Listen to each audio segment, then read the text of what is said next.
Good morning, all, and thank you for being here. We welcome those of you tuned in, our listeners and viewers via various media. We are broadcasting live on DBS Radio, Kyrie FM, and Q95 FM Radio, and of course via our various social media platforms, as well as on Kyrie TV. Let me acknowledge the Prime Minister of the Commonwealth of Dominica, Honorable Roosevelt Skerrit, the Minister for National Security and Legal Affairs, Honorable Rayburn Blackmore, other government ministers, Secretary to the Cabinet, Ms. Karen Prevost, Permanent Secretary in the Ministry of National Security and Legal Affairs, Ms. Joanne Commodore, other permanent secretaries, Acting Commissioner of Police, Lincoln Corbett, and other senior members of the Commonwealth of Dominica Police Force, members of the media, good morning all, and welcome to the first of what is expected to be regular interactions, press briefings with you, the members of the media, hosted by the Honorable Prime Minister and other government ministers. Today, we will first hear from the Honorable Prime Minister, who will brief you on a number of matters, and then from the Minister for National Security, who will speak on the e-passport. Following the Minister's presentation, we will take your questions for the Honorable Prime Minister and for Mr. Blackmore. Let's get started. Please welcome the Honorable Prime Minister Roosevelt Skerrit to address you. Thank you, Press Secretary. Let me again take this opportunity to wish the press Happy New Year, and we look forward to our usual constructive engagement in 2023. I also wish to publicly, as I've done privately, to congratulate the Dean of the Press Corps, Mr. Curtis Matthew, on his wedding, which took place in December of 2022, and I wish him all the best. I also take the privilege to wish my very dear friend 89th birthday celebration.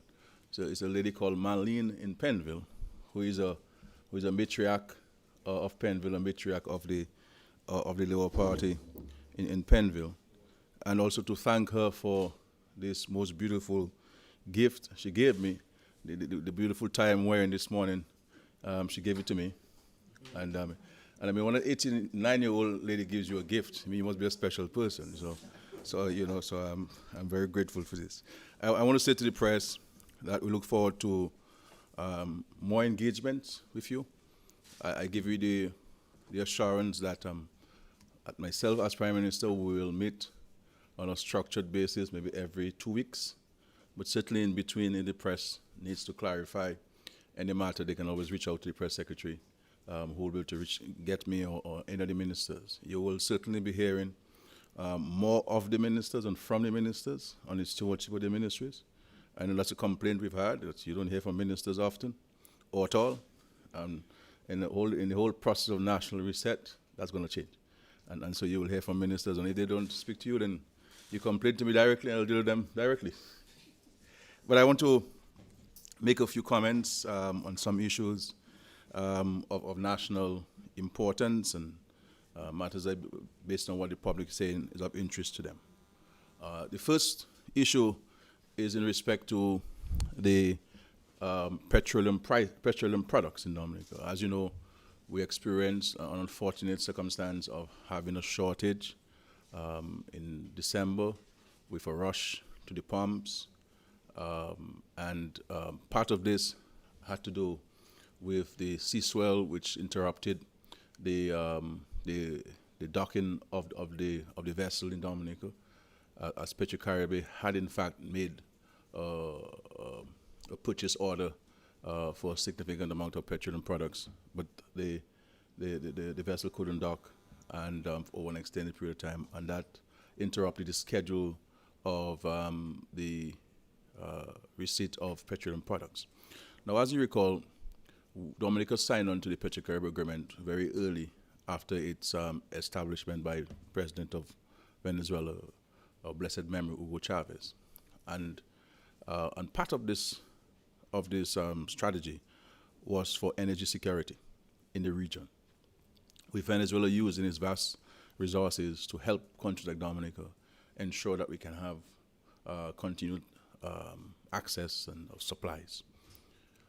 When we entered into the agreement, the government took a deliberate decision to only import from Venezuela diesel and liquefied petroleum gas, what we call LPG, and leaving the import of gasoline exclusively to the other existing private entities.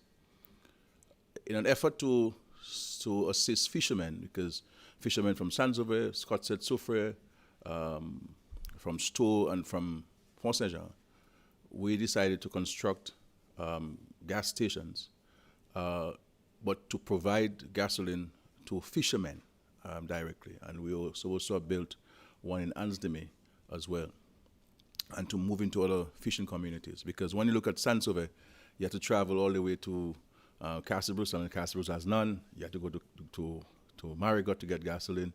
The Saint-Sauveur folks had to go to Castle Comfort. The Soufrière folks, Scottsett, had to go to Castle Comfort to get petroleum products, and transporting petroleum products in a minibus with 15 people on board was on the safest route. And so we purchased, Petrocaribbean purchased the petroleum products from the local suppliers, and we sold it. We sold it to the fishermen, but on every gallon that was sold by the fisheries cooperative of that community, they kept 25 cents as an arrangement with them to help to build capacity and to meet other resources that they would need in the communities.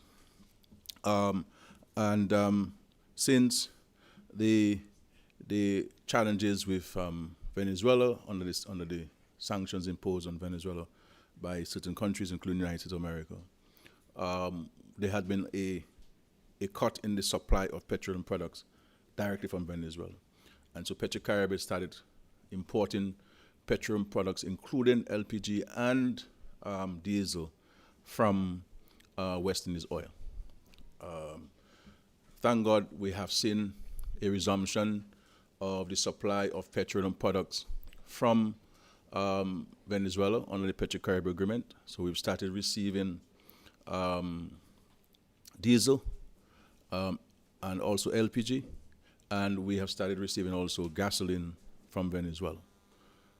Obviously, with the sanctions still largely in place, the issue of transportation is a challenge, because Venezuela itself does not own the small vessels that you need to make economic sense to transport. So they rely on private sector entities to transport small volumes to Dominica, to St. Vincent, etc.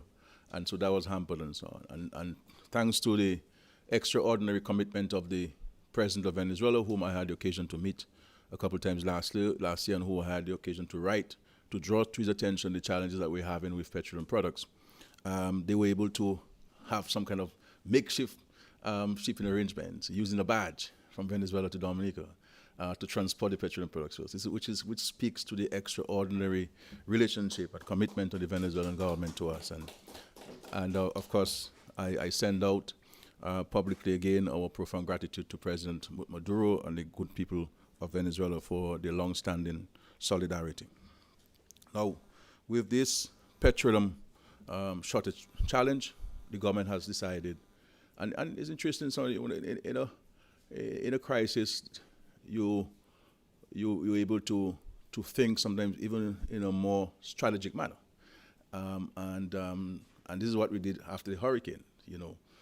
Out of the hurricane, Maria, we have been able to define a new vision for our country to build resilience, and so what this shortage of petrol or gasoline reminded us, or drew to our attention rather, that the country has never had at its own disposal and control, any national reserve. And on reflection, I believe even that missed us in the resilience agenda, because that's important. The hospital need to be able to have access to gasoline, and the police need to have access to this. We cannot tell the fire ambulance service that it cannot go because we have no gas. So we need to address this particular issue. So we've decided as a government to to order a large quantity of petroleum products in addition to what Venezuela supplied us. So Venezuela supplied us over 6,000 barrels of gasoline. And I speak of gasoline because the issue was mainly with gasoline and not the other products. And so we decided from the Treasury of Dominica to purchase 10,000 barrels of gasoline from a regional supplier. That 10,000 barrels was landed yesterday in Dominica, and we now have control over it. And the intention there is from henceforth to have a reserve. And so we have mandated Petrocaribe to at all times ensure that we have over 10,000 barrels of gasoline in Dominica at any given time. And so whenever we need to do a top-up, we have to do a top-up. So what we have done in interim, recognizing that Petrocaribe doesn't have the storage capacity now, is that we've leased some tanks, some storage tanks from DCP Successors Limited. So we have leased this from them, and we have discharged the petroleum products into those tanks at DCP, and the balance have been discharged at the Petrocaribe facility. We intend to do two additional actions, and we're now negotiating good prices from suppliers, comparing prices. We're going to increase the capacity of storage at Petrocaribe by 20,000 barrels for gasoline, and looking at lands in Portsmouth to also build storage capacity in Portsmouth. In the event something were to happen in the south, the north has petroleum products stored in a safe and international standard situation, so that we never find ourselves in this situation. Now, there are some people who said that the reason why there's been a shortage because we did not give the increase to the importers. This is not the case. In September thereabout, we gave the importers an increase. We had agreed on an increase. We gave them a percentage of that increase, and we said over time we would have given you the balance of the increase, allowing for the price of gasoline to go down and to fit it in nicely so that there's no impact on the consumers of petroleum products.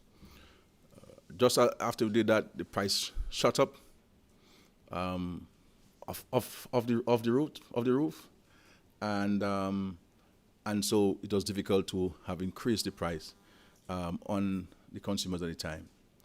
So in November, we gave them the full increase that they requested. So I believe when you add what we gave in September and what we gave in November, it will be much more than what they had originally indicated to us they had requested. Now, others have raised the issue that there's a concern from the importers about the mechanism that we use to determine the price of the pump.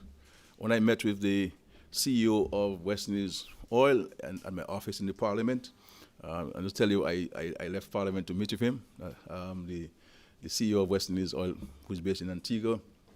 I said to him, if you have an issue with the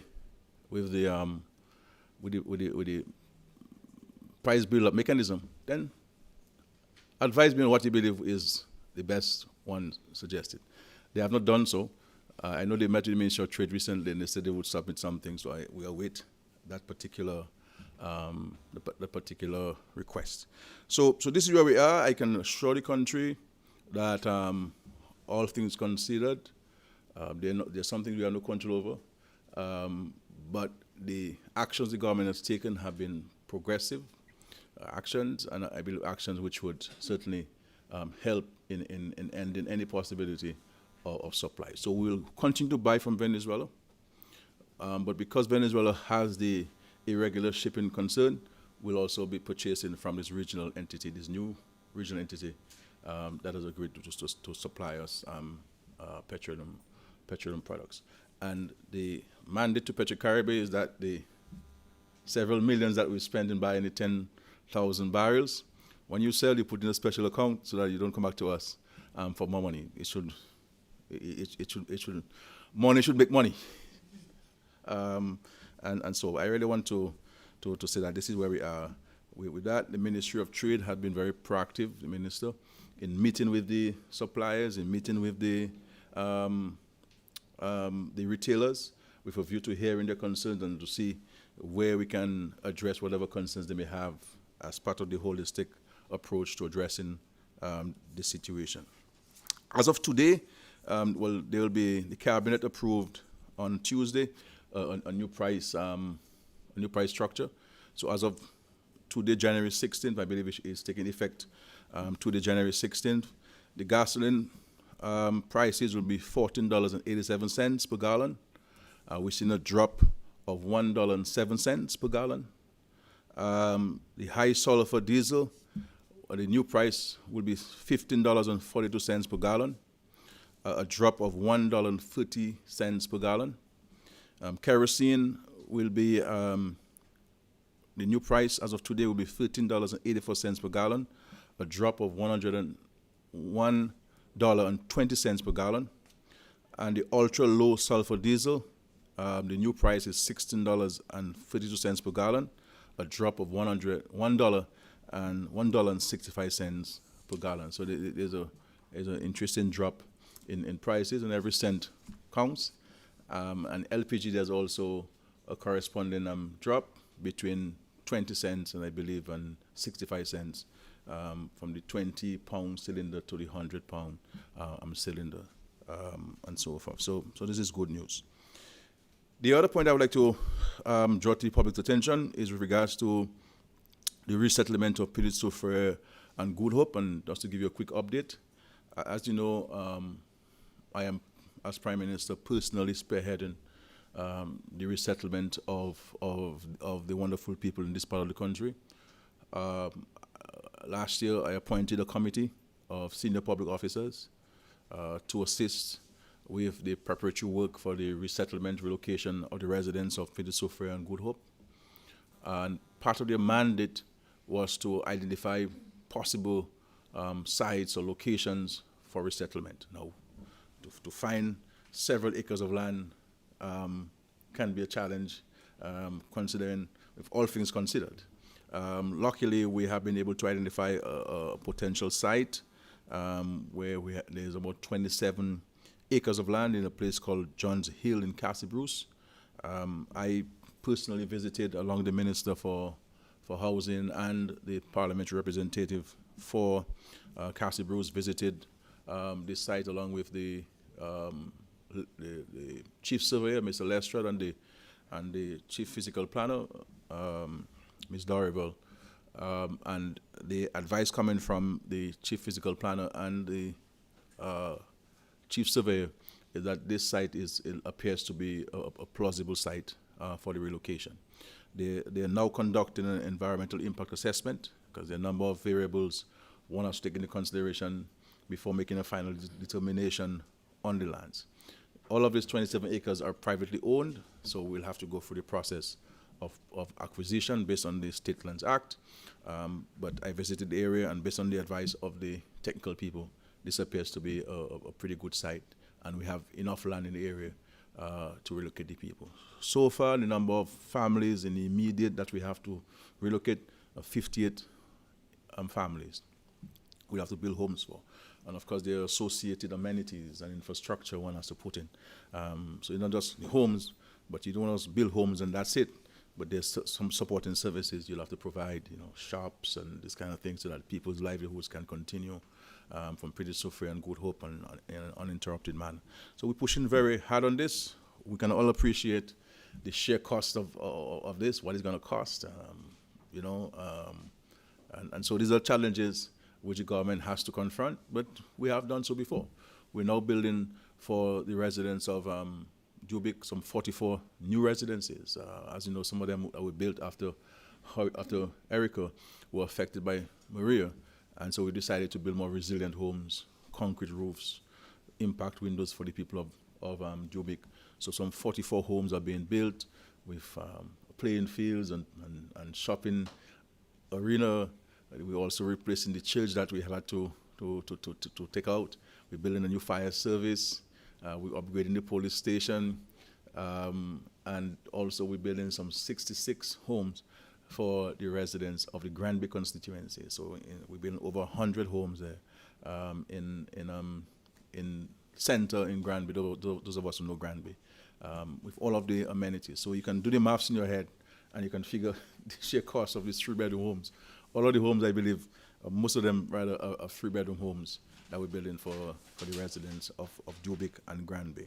So I'm happy that we're making progress on the Petit Soufrière Good Up side of things. We are also putting in place a local committee so that they were also present on the field visit. Several of them, the local government, the village council chairman and others were present, and the chairlady and so on, and many persons who are affected part of it. Because the whole idea is to engage the community in every step of the way. So we're not just coming in a surreptitious manner, like Zorro and so on, and showing up. No, we want people to be part of the process, and so that they can assist with the location, the sites. We can assist with the designs. They can assist with the community issues and concerns and that have you. And this is what we did, for example, in designing Bellevue Chopin. So we were able to build with specific families in mind. So I knew, for example, which daughter was taking care of which mother. So that when we build a home, daughter's upstairs, mother is downstairs. So daughter could cook for mother. So they use one kitchen rather than two, though they have two kitchens. So all of these detailed things that we paid attention to, that the same kind of detail we will pay attention to in designing the community that we will build for the residents of Petit Soufrière and Good Hope. There. Now, on the issue of education, this government has been known to engage itself in an education revolution. We've sent thousands of young people to study from non-traditional sources, and the government continues to spend millions of dollars. And I believe in the region, we have some of the most generous offers to students. We pay housing, we pay tuition in many instances to students, for students, and notwithstanding the impact of Erica, notwithstanding the impact of hurricanes, notwithstanding the impact of COVID, notwithstanding the impact of the Russia-Ukraine war, we continue to commit towards students. And students are to apply every year for a request, because we have to know whether you're in school, because there are people who dropped out. We cannot just assume that you're still in school and believe that there's going to be a rollover of the students, because we have to. These are taxpayers' money. If I'm giving you $50,000 to go to school, I need to make sure that you're in school and you're not lying in the United States, and that your grades are good. Though I don't believe that we are sufficiently diligent in monitoring people's grades, because there are students who have less than 2.0 GPA and expect us to continue to study. I think in the whole issue of national reset, we have to stick to the mandatory 3.0 GPA in order for you to continue to get assistance and so forth. And the point that Dominicans must understand, that there is a dramatic difference in being an island scholar and receiving assistance from the government. An island scholar, under the law, we are mandated to provide and cover all of the fees associated with this. If you get a scholarship based on excellence, I will provide 5 scholarships in addition to the island scholar at the State College, then we cover all your fees at the level of UE. So if you go out of UE, then that's all we'll cover in terms of what UE is covering. We use UE, the University of West Indies, as a benchmark to determine how we cover your undergraduate study. So when we give you, if the cost for the year is $20,000 and you get 10 from the government, you can expect to get the other 10 from the government. And so you have to, as a family, have to ensure that you get the 10. But people give the impression that they're under full scholarship with the government. And one of the things I want to caution parents about, and I've had the occasion to meet with parents and meet with students and to share with them my own knowledge and my experiences with American system of education. I have been working on this since 1996, 1997. That before you leave Dominica, it's important that you understand and know where your money is going to come from to pay for school. You cannot rely on working 20 hours a week to pay for school. That's to buy food. That's to buy, if you're a young girl, that's to buy your monthly requirements of stuff. You can't rely on that to pay tuition. You see what I'm saying? And so you have to ensure. But the number of students who go to the United States, go to other universities, not knowing where the other 10,000 coming from. And so they rely exclusively on the 10,000 commitment from the government, but you have a difference of 10,000 that you have to find. You understand? And so, and there's nothing that says that if you got 20,000 last year for school year, you must get 20,000 the next school year. The government will give you based on the availability of funds and its commitment to other students. And what we try to do is as far as possible, is to give to many students as possible. The other thing I want to say to people, in the most respectful, man, we have to be careful the idea of promoting disrespect by young people to the system and to others, and the level of ingratitude people show, and we make it everything political. I could have said as the Prime Minister, no government gave me any money to go to school. I had to work. My mother had to send money from Guadeloupe, and back in the days, you needed about 10 francs to get $1 US. So you can understand how much francs my mother had to fetch to send me to school in those days. And I paid school on credit cards. I left school, couldn't get my certificate because owing the university about $900 US. So I had to come back to Dominica, take a loan from the Roosevelt Credit Union at the time, and send the money to the school to get my diploma. I could say, well, I went through my struggles, so others should go for the struggles. But for me, I have a different mindset than most people. You understand? And this is why I believe that it is absolutely important for the country to step back a bit and to look at the country's national priorities. And those who receive monies, there must be written agreements between those who receive monies from the Treasury in terms of what is required of you and what are the clear obligations of the government or the Ministry of Education to you. And so that we both know very transparently what is required of you, the recipient, the beneficiary, and what's required of you, the benefactor, the government. Because at the end of the day, the taxpayers' money. And so we have to be very careful in the country that we don't parade this level of disrespect and all kinds of things from our people and so forth. This is wrong, and it's something that we all have to condemn and so forth. And of course, we'll keep our commitment to all those we have promised this to, and we're doing that. And we're doing that, and we'll continue to do so. In respect to the international airport, I can say to the country that progress has been made. I know people will determine whether the international is going to be constructed when you see earth movement and you see steel protruding from the ground and you see concrete being poured and you can see people wait till they see a strip and people say, well, maybe Skerrit going to do a race car, track for race cars and so on. So let us see when the terminal building is built. And when you build the terminal building, you're going to say, well, we'll see if a plane can land there. And when you say a plane can land there, well, I don't want American Airlines alone to land. I want British Airways to land before I believe it's true and so forth. So there are a lot of people who will have all sorts of issues and so forth. Thomas sat with Jesus and he saw so many miracles Jesus made.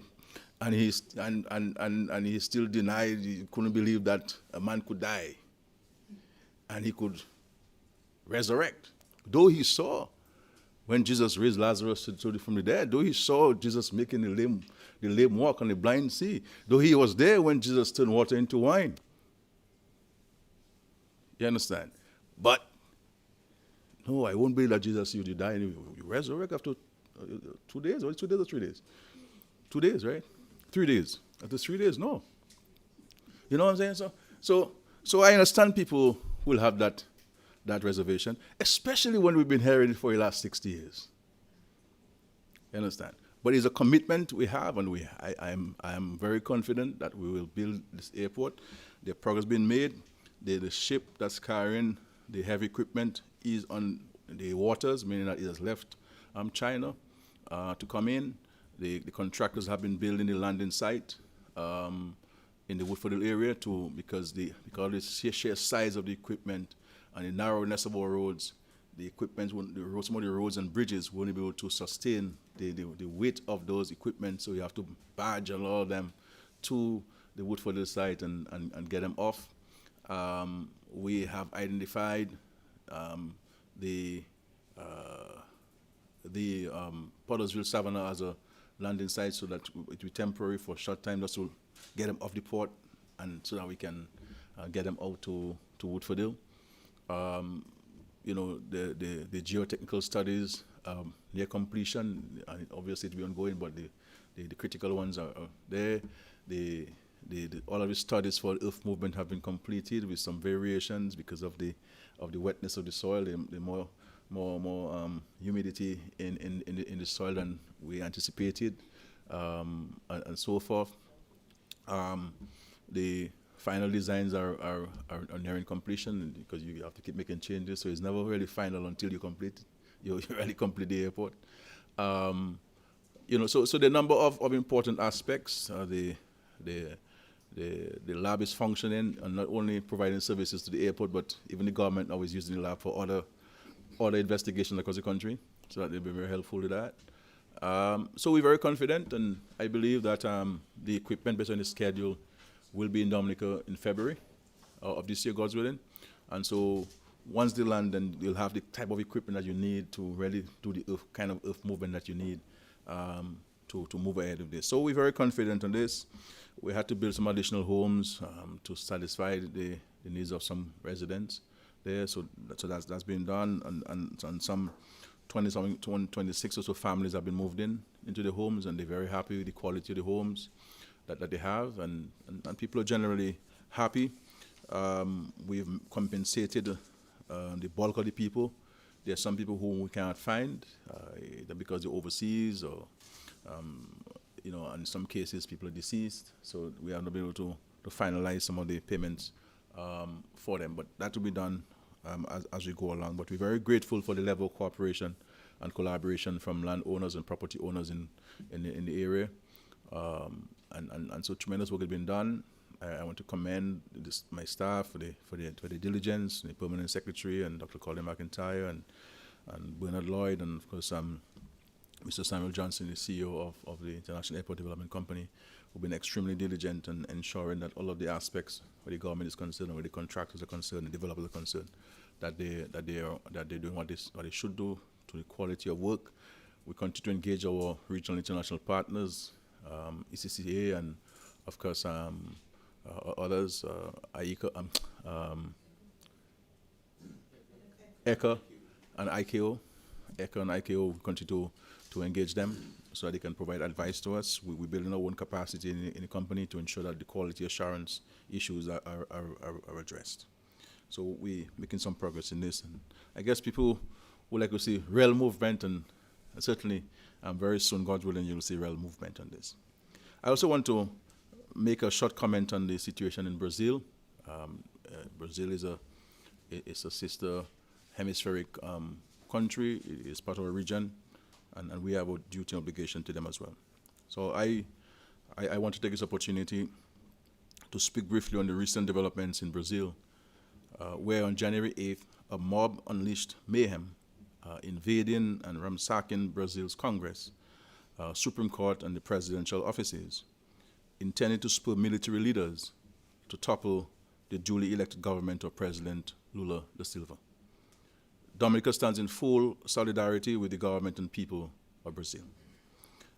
We are lockstep with the international community in our unequivocal condemnation of attempts by anti-democratic forces in that country to undermine the will of the people.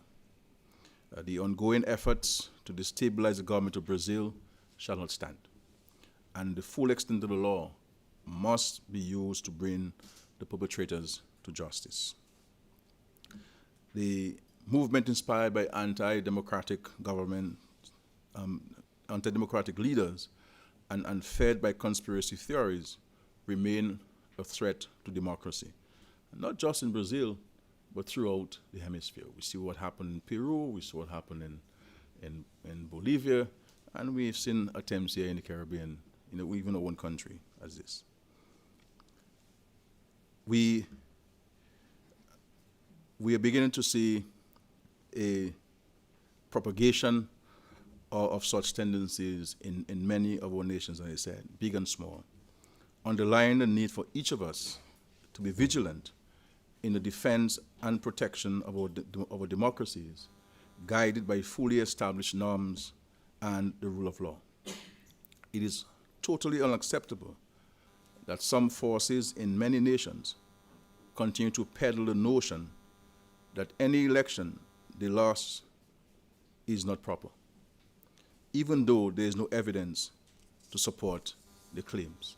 And so we, with no reservation, condemn the anti-democratic actions in the Republic of Brazil. I also wish to make a statement on the issue of violence in our country. We all know that Dominica has been and continues to be one of the most peaceful and secure nations in this hemisphere and indeed the world. It is a sacred function of government working in tandem with its people to keep it that way. Any act of violence, no matter how rare in the regional and global context, is an affront to us all. Therefore, as far as this administration is concerned, we will review measures and embark on new actions to ensure the total peace and safety in our country. Unfortunately, our island has seen some tragic domestic and public incidents in recent times, which has put focus on the peace and security of the nation. These incidents highlight the fragility of a democratic society, where members of society have to observe decency and respect in dealing with each other. Especially with this emerging period of Carnival, where our communities are coming together to enjoy this unique festival, there might be a few who may be inclined to use this period of revelry for acts of violence and to otherwise instill a level of fear in the society. Let me say to all, we shall have a zero tolerance for any decadent behavior in our country. In this context, the Dominica Police Force will show zero tolerance to acts of violence related to events surrounding Carnival as a signature event on island. In turn, any event or band which cannot maintain an atmosphere of peace and civility will be stopped, curtailed where there is, and stopped and curtailed where there is tangible threat to any citizen on our island. Organizers of all events are compelled to ensure security for events is in place and that patrons are secure. Anyone found with unlicensed firearms or any weaponry deemed unsafe or dangerous will have them confiscated and will be detained under the laws of the Commonwealth of Dominica where applicable. No exceptions will be made, Carnival or no Carnival. There will be increased patrols and random searches of anyone exhibiting suspicious behavior to further emphasize our zero tolerance approach.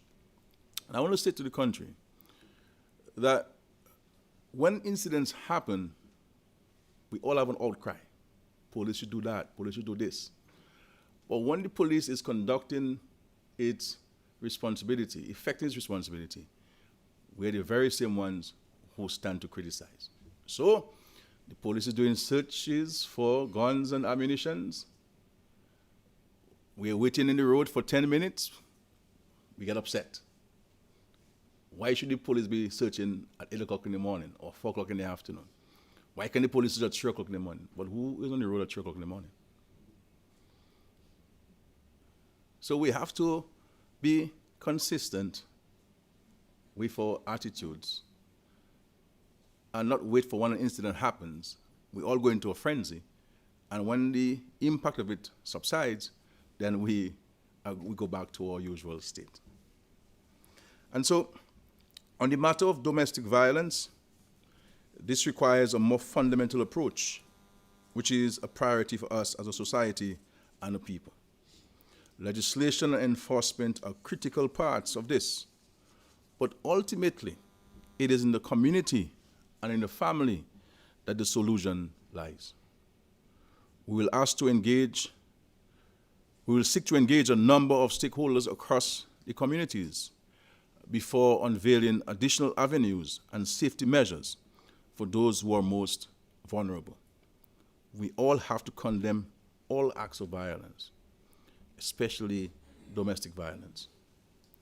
We all. And we, as a society, this is going to have to be a societal response. We can't only look to the police and the government to solve this. All of us must play our part. And so, my dear citizens, in regards to domestic violence, we also want to urge victims to reach out for help before it gets too late. This thing, you can't leave the house because of what society will say. We have to move away from this cultural issue. Seek help. Seek help. Because we understand sometimes it takes a level of courage to do so. But this caring society of ours must be able to act on the behalf of every victim. Additionally, we have various agencies of state whose purpose is to aid intervention, action, and protection. In the coming period, we will mandate those agencies in developing greater awareness about the facilities and their services. In regards to the wide issue of general security, we also call on the wider community to increase its own vigilance and not to hesitate to report any suspicious behavior and activity to the national security forces. Indeed, effective crime prevention begins at the community level, since the police and members of other law enforcement agencies cannot be everywhere. Also, please allow me on this occasion to address the issue of safety on our roads. Road safety is an integral part of being able to live in a safe environment. In the last few months, however, we have seen far too many incidents, and too many of our drivers and bikers are using our roads without care and attention, and with little regard for their own safety and that of others. Unnecessary speeding and driving under the influence of substances have been identified as key components to the increases. In a few cases, there are also the situation where some vehicles are just not road worthy, and their very use is in violation of some of our traffic regulations. The police will increase its monitoring in that regard and will seek to clamp down on speeding. And in this carnival period, especially on people who will insist on drinking and driving. But as a people, we must appeal to each one of us who use our roads, especially our young men, to exercise more caution and to show more care and respect to everyone. We live in different times. Whilst it is better for us to be aware of incidents which would have in the past been hidden or swept away, I would really like to appeal to the public to refrain from glorifying incidents of violence by spreading videos and photographs in particular of victims of violence as a form of crass entertainment. This circulation and spreading of videos and photographs of victims is not helping anybody. It's not helping anybody. And so my hope is that that practice can also end. We are way better than this in Dominica. And it is time we band together and reinforce the spirit of community and togetherness, which has long been the standard, not only for events on island, but a hallmark of life in Dominica. And so I want to appeal to all in that regard. I want to thank you for the courtesy of listening to me. Thank you, Major.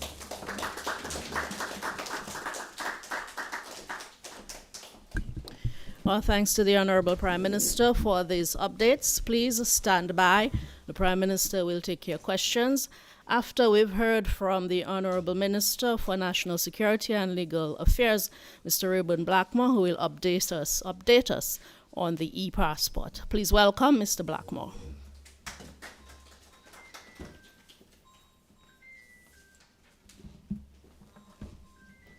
Thank you. Honorable Prime Minister, Cabinet colleagues, Secretary to the Cabinet, Permanent Secretary in the Ministry of National Security and Home Affairs, other Permanent Secretaries, Chief of Police Acting, Press Secretary, distinguished members of the media fraternity, Dominicans, well-wishers and friends and listening. Good morning all, good morning. Let me take this opportunity again to wish every one of you and those of you listening and viewing this press conference a happy and prosperous New Year. Consistent with what you just heard from our Prime Minister, the Ministry of National Security and Legal Affairs made a promise and commitment to the people of Dominica to give updates on the e-passport and the passport issuing. Just for purpose of a brief reminder and for reference, the e-passport is the new passport launched by your government in July of 2021. And each of the types of passports issued by the Commonwealth of Dominica will actually be replaced, including what we call our regular passports, official passports, diplomatic passport, and what is commonly called our seaman passport.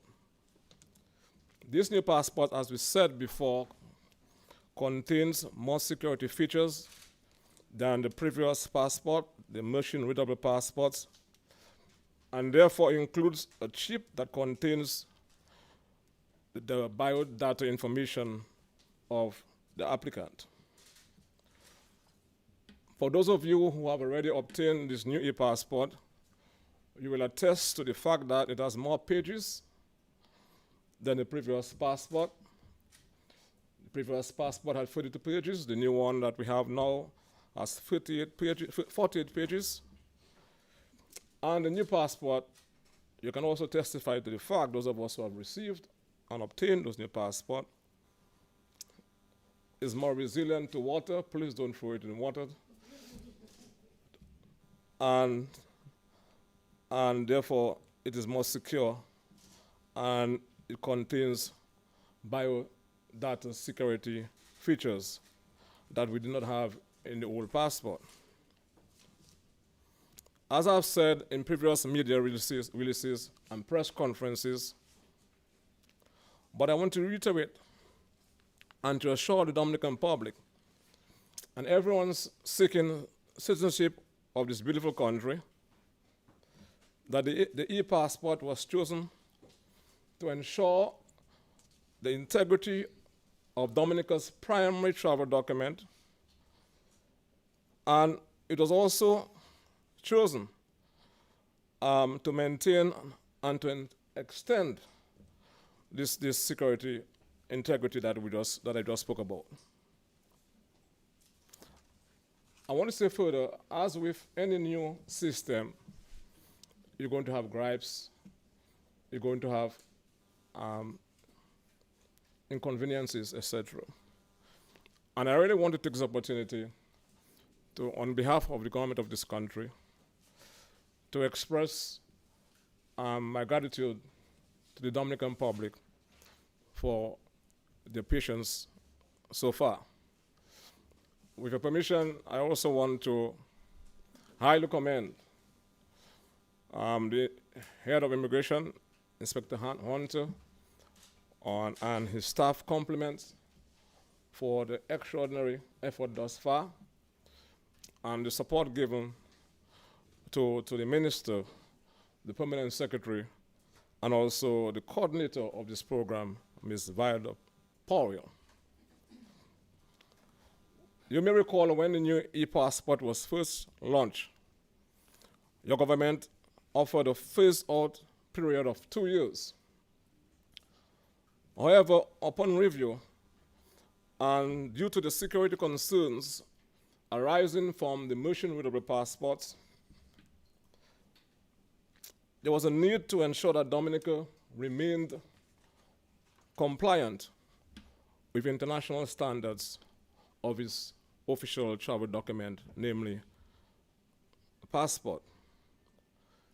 A decision, therefore, was taken to shorten the transition period from the mission-readable passport to the e-passport from 2 years to August 2022.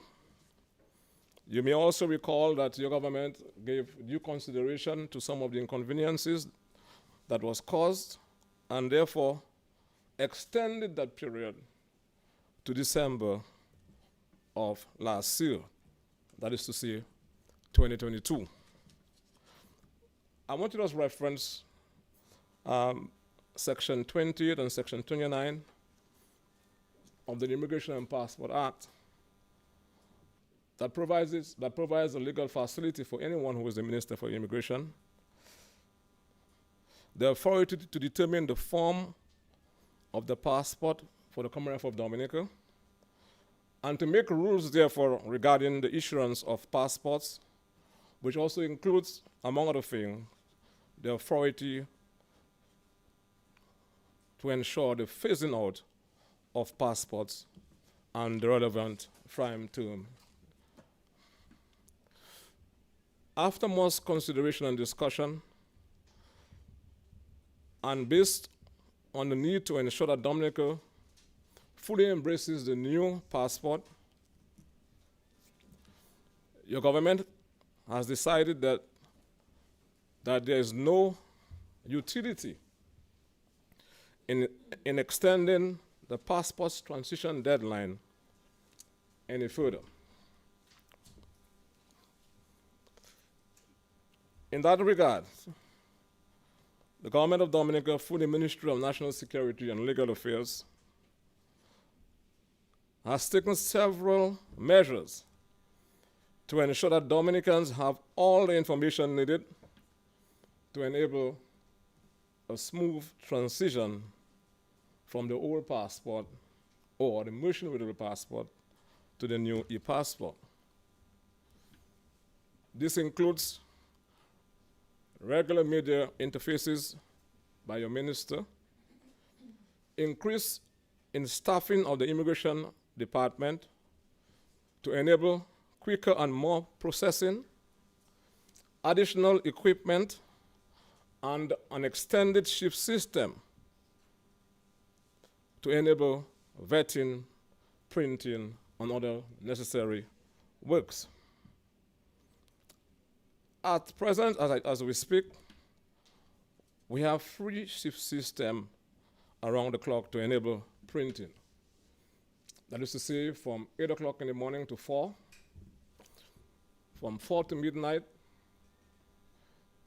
and from midnight to 8 o'clock the next morning. We are thinking of the possibility of maybe a few hours on Saturday to facilitate people who are living in the countryside.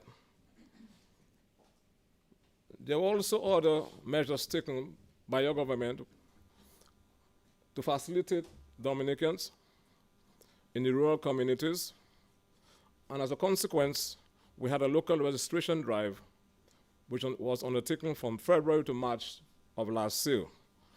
We targeted several communities, including Portsmouth, Marigot, La Plaine, St. Joseph, Wesley, Granby, and Mao.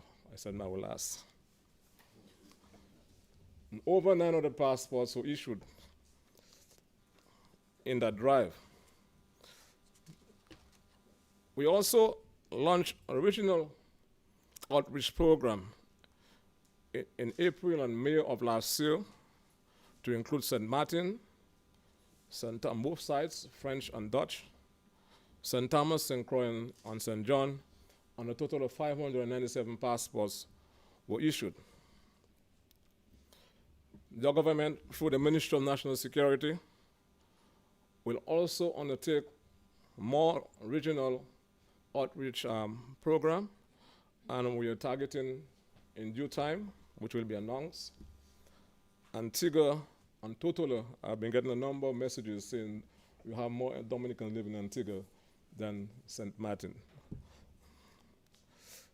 This, in my view, is commendable. And again, I want to commend the staff of the Immigration Department for the extraordinary work. This will continue in other countries, in Canada, and in other parts of the US where we do not have mission offices going forward. The intention is to facilitate as many Dominicans as possible to make it a much smoother transition from our motion readable passport. For information purposes, since the launch of the e-passport in July of 2021, as of the 14th of this month, 61,444 e-passports have been issued, printed and issued. And we have moved in the past when the system allowed for us to have printed an average of 1,000 books under the old system, the motion readable passport. But now we're averaging 5,000 books per month. And again, that is testament to the tremendous work that the staff of the Immigration Department is doing and the tremendous support that your government has given to this project and the ministry. I want to, in a particular way, to express my gratitude to the Cabinet, the Prime Minister in particular, for the tremendous support that we have given so far to this transition into a new passport. You realize also we have also improved on the spacing at the Immigration Department.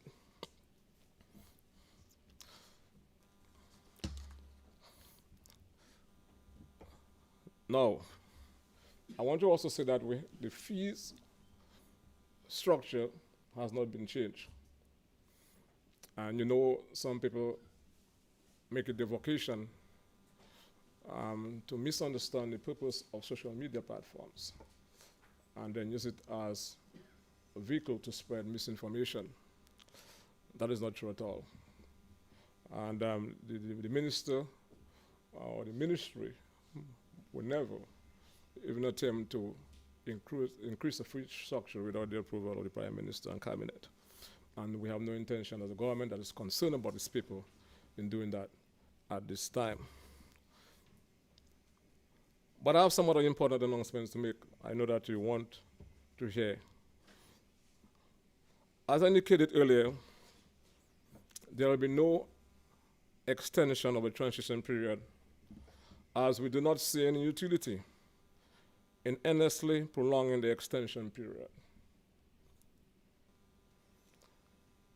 It also makes it easier for fraud and people with mischief in their minds to attempt to duplicate or motion readable passport.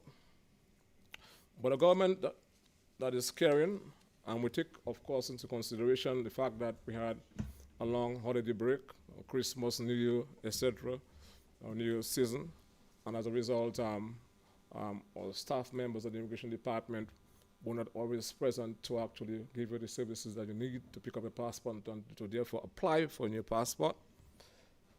So we're actually having what we call a grace period up to the 31st of this month, January. And when this passport will be actually phased out. It means to say, therefore, as of 31st of this month, you'll not be allowed to leave Dominica with the old passport or the machine with a passport. In keeping with international travel standards, if you come into your country with a passport that has expired, you can enter your country.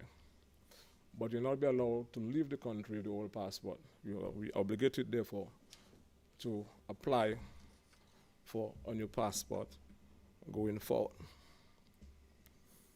I want to take this time again to call on the public for its continued patience and tolerance as you have demonstrated in the past.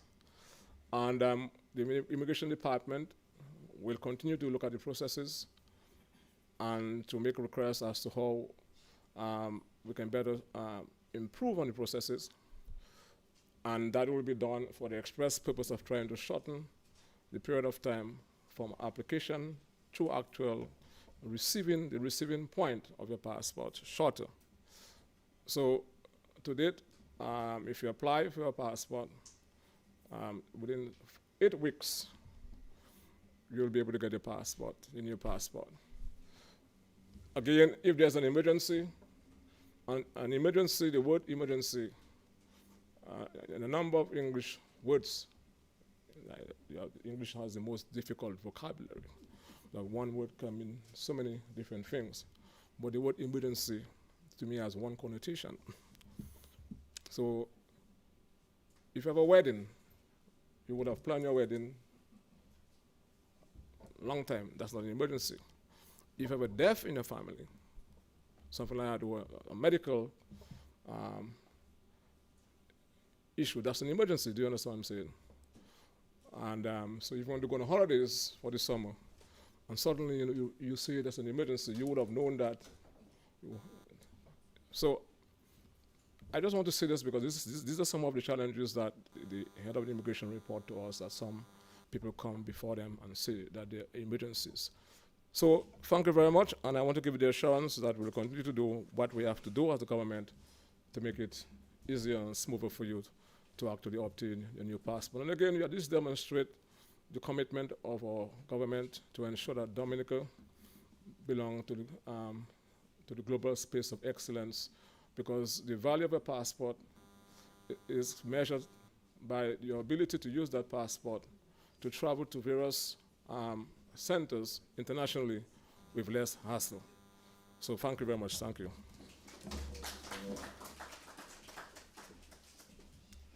Thank you, Honorable Blackmore. At this point, I invite you to pose your questions to the Honorable Prime Minister and also to Mr. Blackmore. I only ask that you state your name and the media house which you represent. I see Matthias from Q95 FM Radio. We're happy to have you with us, and we invite you to go first. Why not? Sure.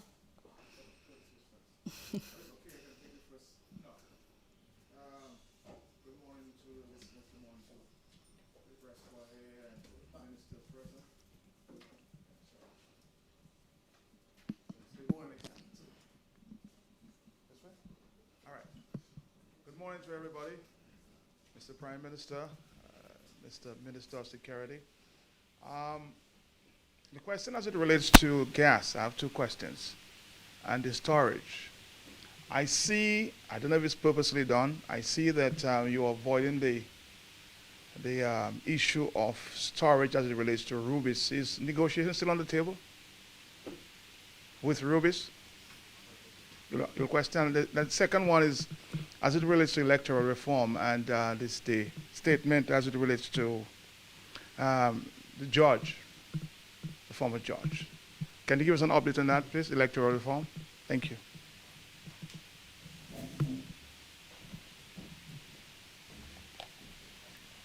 With regards to the first question on Rubis, the Ministry of Trade has had two meetings in recent time with Rubis.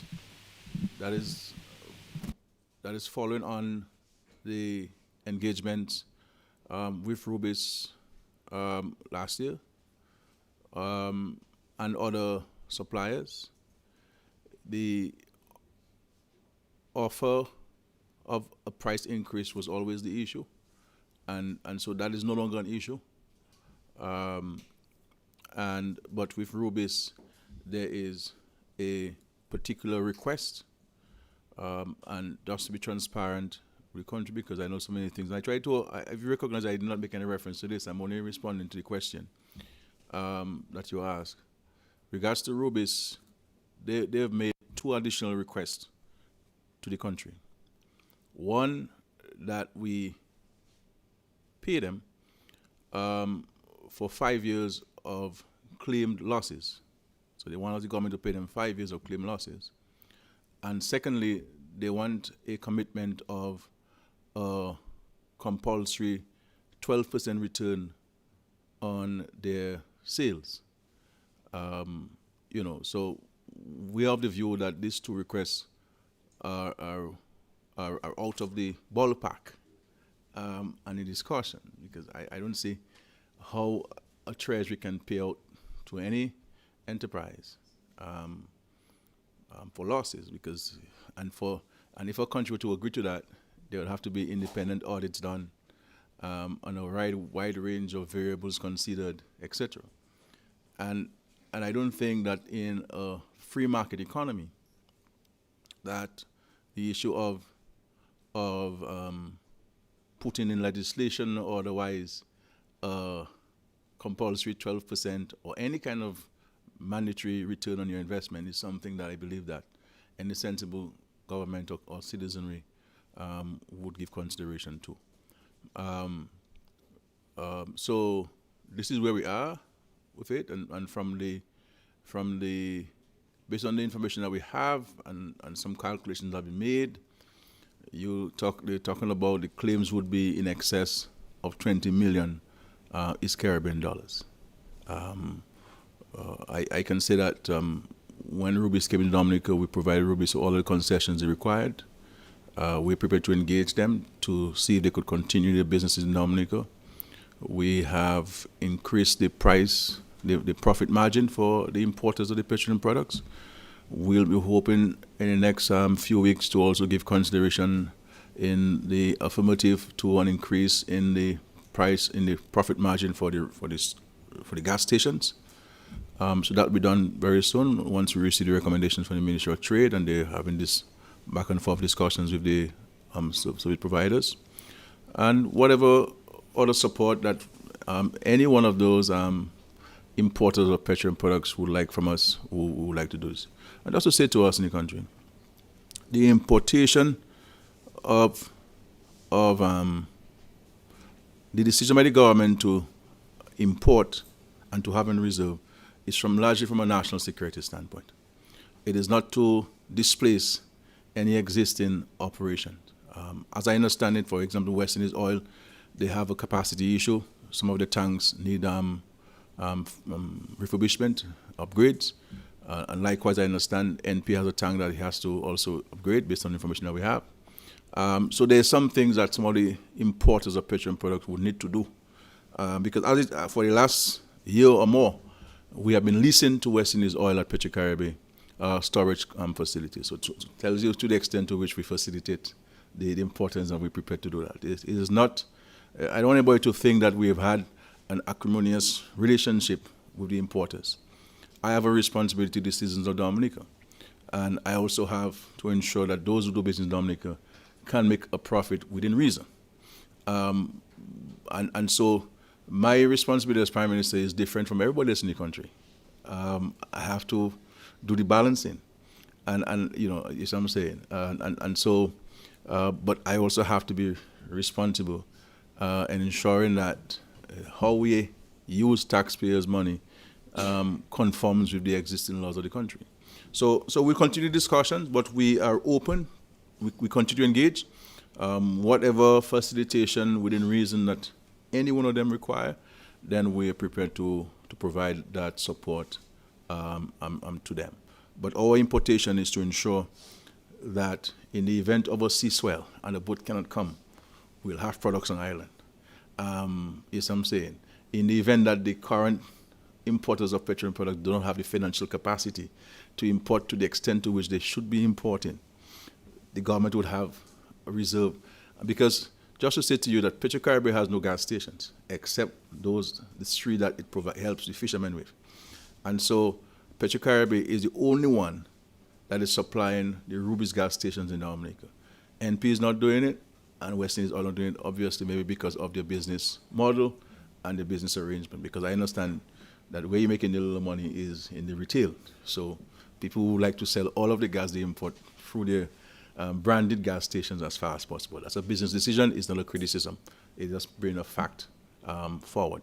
And so it is critical that Petrocaribbean continues to import, because it is the only one who is supplying the Ruby's gas stations from the north to the south to the east to the west and so forth. The issue of electoral reform, we prefer to use the word electoral modernization, you know. So I would like to say electoral modernization.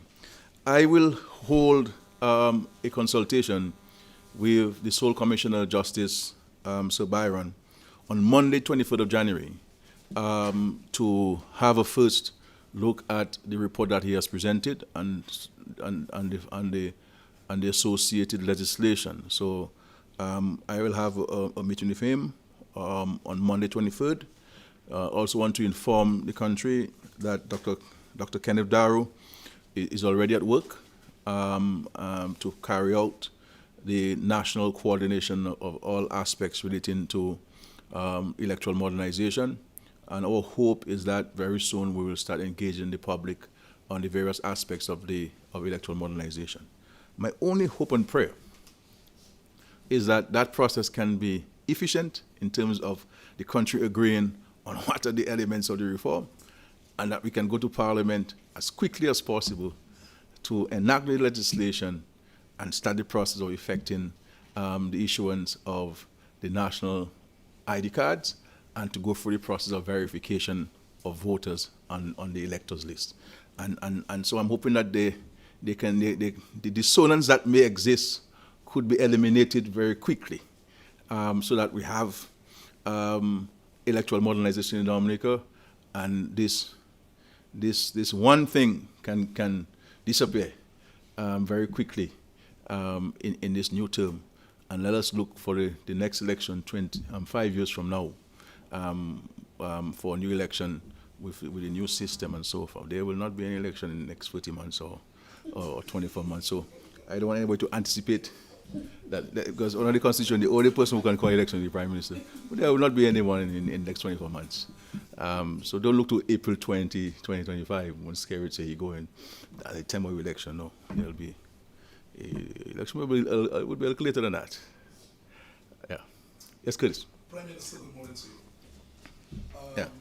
You mentioned this morning that a regional entity is supplying Dominica with petroleum products. Who are they? And my other question is about the economy. Projection for Dominica for this year is for economic growth. But Prime Minister, some people are saying when they look at the economy, generally, they don't feel the growth in this economy in Dominica. How do you respond, sir?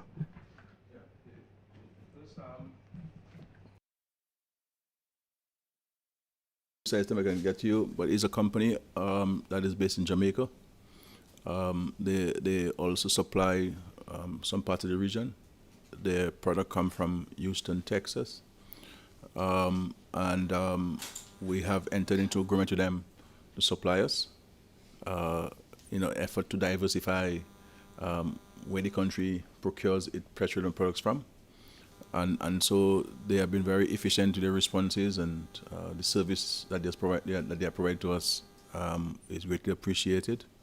And of course, as far as those in the business are concerned, the prices were not bad. So we've accepted this. But I can get you the precise name of the company if you want this. But it's a private sector entity out of Jamaica. I think it's West Indies, maybe West Indies Oil Jamaica or something. But I can get to the correct term. I mean, the question is, I mean, who are the people who are saying that? who are the people who are saying that? The Sometimes people look at their own personal circumstance to determine what are the national indicators. The reality is, one of the challenges this country has to confront is the issue of household debt and an issue of overcommitment of one's income. Is a huge challenge in the world. And so you will hear people say, my salary is $200. But when you check, the salary is $4,000. They have committed the salaries to things that they have purchased or committed to. It may be a mortgage, it may be a motor car, it may be a small loan for vacation that you've taken. The person may have gotten married and took a loan. And so you find yourself overcommitted. So we look at our own circumstance. The issue of determining our growth comes from a number of sources. It comes from our own national statistics, and the Ministry of Finance and Planning will project what growth it's expected to have in the economy based on the investments that we're making, whether it's projects, whether it's exports, whether it's construction, whether it's in education, what have you. But you also have independent entities, the Caribbean Development Bank, the Eastern Caribbean Central Bank, the International Monetary Fund, the World Bank, who look at our indices, who look at the variables and make certain predictions of what the growth of Dominica will be next year. And based on submitted statistical data, what the actual growth would have been last year. So you have those coming from international entities. Will you always want to see more? Of course, we'll always want to see more happening. But let us understand this. You know, we have to be fair in this country. I hear people talk, and I read a lot of social media posts. I read a lot of them because I need to know what people are saying. Not necessarily who is saying it, but what people are saying. People tend to forget that this country, just about 5 years ago, its economy was affected by 226% of a storm. When all of us in this country said Dominica was finished, and any attempt to rebuild Dominica would take no less than 20 years. There are people who left Dominica because they were of the view that there's no way we can recover. They left. Then, just when we were seeing some dramatic recoveries from the hurricane that happened in 2017, here comes 2020. 3 years after. Less than 3 years after. A pandemic that caused us to shut down the country. Not only shut down the country from external trade and visitor arrival, but also from domestic transactions. And if you cannot get people into Dominica, whether it's by boat or by plane, then what's going to happen? The hotels will be empty. The taxi men won't be able to make money. The restaurants would close. Yes, one or two of us may go into a hotel, but how many Dominicans can full up Kempinski or full up Rosalie Bay? Close. And the pandemic and the effects of the pandemic are still with us. Our revenues dropped in the pandemic by 44% at some point. 43%, at some point. And then when we thought that we were getting out of the pandemic, here comes the conflict between Russia and Ukraine. That has not only affected the price of commodities, but also have been able to affect the availability of stuff. So, you may have the money to buy things, but you can't get it. You can't get it. And so you have those realities. So the stuff on the shelves are more expensive now than they were in 2019 or in 2020 or 2021 for a number of reasons. For a number of reasons, a lot of it has to do with imported inflation. And if somebody buys a piece of lumber out of the United States for $5 a foot, and so that is landed in Dominica, we don't expect the person to sell it to us at $3. So we import in these prices. We don't produce the lumber that we need for construction to the extent that we need it. So we have those challenges. So I think sometimes people look at some of their personal circumstance. They may look at the issue of the price on the shelves and say, well, no. So yes, we have our own internal predictions, but we also rely heavily on the independent arbiters to do that. But interesting, Curtis, that's some of the same people who say that they don't feel the growth. When these very same entities say that there will be a negative growth in the economy, they say yes. You understand? What I would like to see happen in Dominica, what we need to do more in Dominica, we have to be more productive as citizens of Dominica. We have to work harder. Many of us who are doing some kind of construction, it's difficult to get men to work because people are not as diligent as they should be. We party too much in Dominica. So there's a fete on the weekend, we don't show up for work Monday and Tuesday. And then we have foreign residents in our country who don't want to go back to their country because things nice in Dominica from the region. You know them, you met them, you've met a number of them who say they don't go back to their countries because they're working. There's work. And so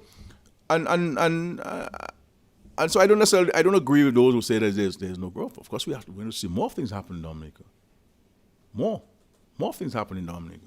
But one cannot get even in the government system, the cost of running the state is more expensive because the government is the largest consumer of goods and services.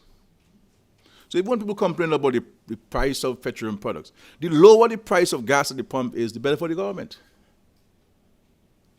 Because the higher the price goes, it's not benefiting the treasury because there's a fixed rate of tax on the price per gallon. So people believe that once the price is high, government getting the extra money. No. Whether it's low or high, the government has a fixed rate, excise tax, on the price per gallon.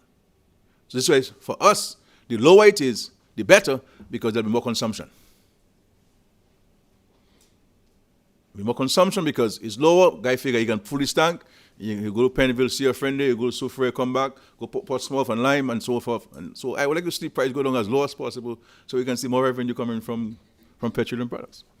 But there are challenges. There are real challenges.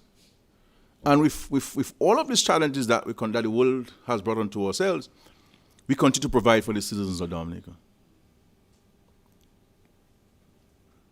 Continue to provide to ensure that the safety nets are there. We continue to support the private sector with their wage bill. In many instances, a lot of small businesses. We continue to provide grants, small business grants to small businesses. We continue to send our children to school. We continue to build homes and fix homes for residents. I mean, look at the challenge now we are faced with in the East that nobody predicted. But we have to now raise tens of millions of dollars. When really, strictly speaking, it is not the responsibility of the government to relocate anybody. This is a free country. The government doesn't own the state. The government only owns what it has a title for. So if you are in a precarious circumstance, if you are in an unsafe area, it is you, the family, who has to make a determination for your own personal safety and the family to move,